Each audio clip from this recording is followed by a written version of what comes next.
Two communities still reeling from the chaos over the weekend. Nescopeck and Berwick are now forever linked by grief.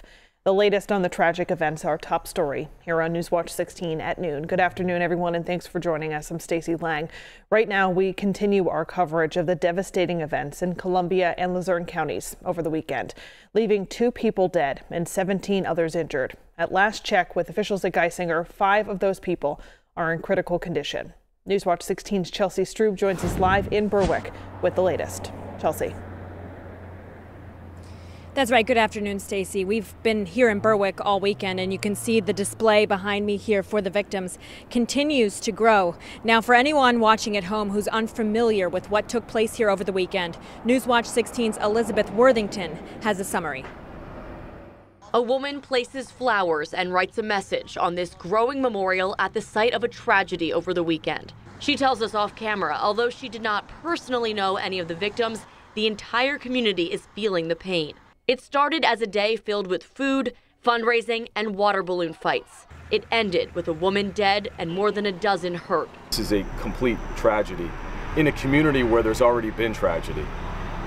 We are going to do our job to the best of our abilities to conduct a thorough investigation, not only for the families, but the community members. They're already hurting. And if there's anything we could do to help those families beyond our investigation, we absolutely will do.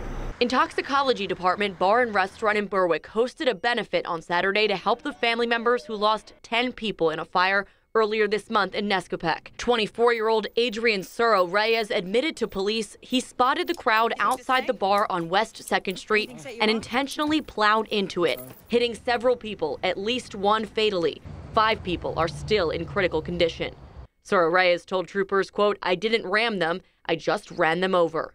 Arrest papers say Suro Reyes then drove home to Nescopeck, hit his mother with the car, and beat her to death with a hammer. He told police he was tired of fighting with his mother over things like money. Several of the victims from the crash at the Berwick benefit are related to people who died in the Nescopeck fire. State police tell Newswatch 16 Suro Reyes is not a suspect in the fire investigation at this time. He's locked up without bail. The August 5th fire and this weekend's killings all still under investigation.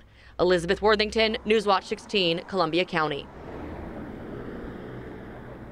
And Stacey, as Newswatch 16 continues its coverage of the events that took place this weekend, we are really focusing on the victims and support being shown for the victims and any ways the community can help the people during this time in need. As we are getting GoFundMes or opportunities for support verified, we are sharing them online, so we ask people to stay with us both online and on WNEP.com for any updates.